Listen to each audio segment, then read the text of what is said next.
Hello tankers and tankettes, and welcome to one from the archives. This is a replay from all the way back in patch 9.14, I think it was.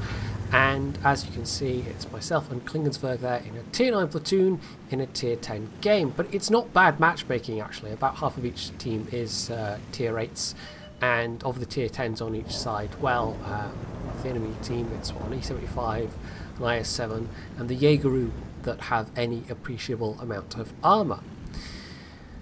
Now, as for the T30 itself, well, I'm sporting the 120mm gun in this particular game. I kind of tended to switch between the 120 and the 155 because the 120 has a very good reload and, you know, decent pen, decent damage at this tier. And then of course you've got the 155, which packs a whopping great big load of damage, but is definitely the less reliable gun.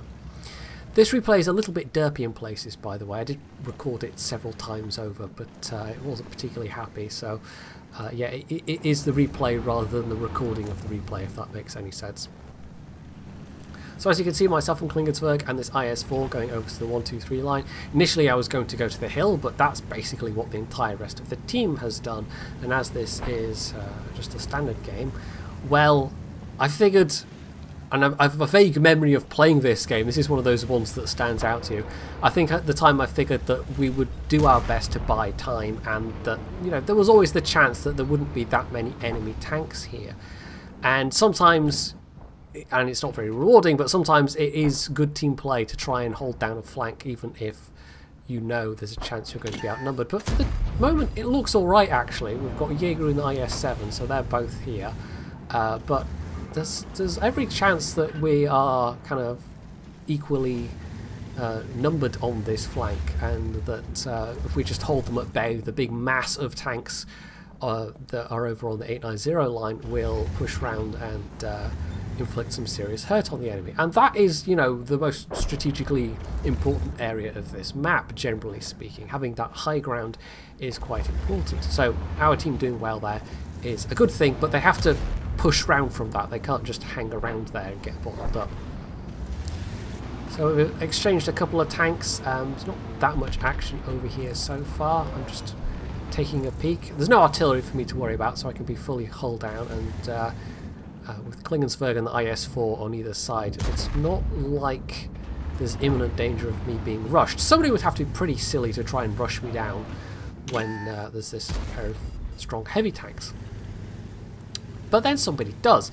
This 5120, and that's actually bad news for me because I'm pretty sure they can clip me with is it 6 rounds they get? So I track him as he comes over. He gets one in, and he's going to get in another. And at this point, Klingensberg, because, you know, we're on TeamSpeak, he shields me with his tank and actually bounces one on the side because the 75 can be a bit ridiculous, and we finish him off. And then the 1390 shows up to the party, and we have a little rude sandwich.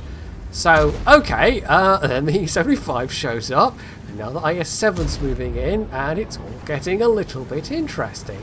And somehow I'm still alive, but I don't know how long that's going to last for, because I don't have a lot of hull armour. So the IS-7 even just goes for it, and I actually managed to scrape his tracks and take his tracks off, such that he is stuck. He obviously doesn't have a repair kit available.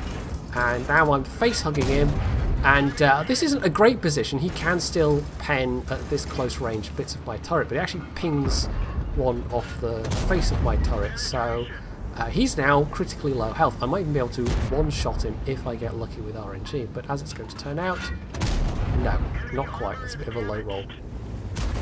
So that just leaves the Jaegeru.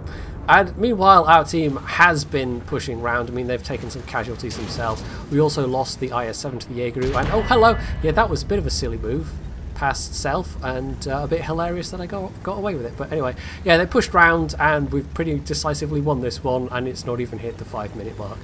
So yeah, that got the adrenaline pumping at the time, as you can imagine, and this is one of the reasons why it sticks in the memory even now, because it was an extremely silly set of circumstances.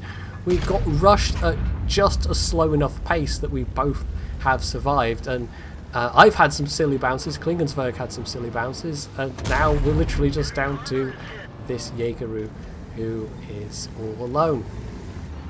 So Klingensberg goes around. I've already tracked him, but this Jägeru obviously has a very good repair crew, because as good as my reload is, and despite me trying to retrack him, sadly I'm not quite quick enough. And he goes for the shot that he knows will kill an enemy tank. Jägeru Klingensberg was right in his face, and he could have tried to put a shot in, but it would have been unlikely to kill Klingensberg's E75. So instead he went for the shot, and this time I wasn't so lucky. I'm not quite sure, however, how I bounced that previous shot. I don't know if it somehow skipped off the engine deck or if it somehow pinged off the side of the turret, but either way, yeah, I just kind of caught that the Jägeru was looking at me a little too late and then somehow got away with it, because World of Tanks really is that silly.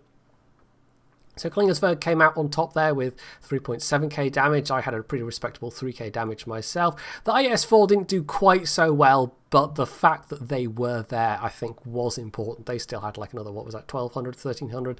So yeah, if it had been just me and Klingensberg alone, that might have been painful. If we hadn't been there, it might have been a very different match. We might have survived, but it would have been less hilarious. Although I don't know if we saw it as hilarious at the time, but we probably did, because it's just very, very silly. Very silly indeed. So that's it for this rather short and sweet replay. Hopefully you found it entertaining, and if you did, you can hit the like button, you can leave any comments below, you can sub to my channel if you haven't already, and as always, stay tuned for more.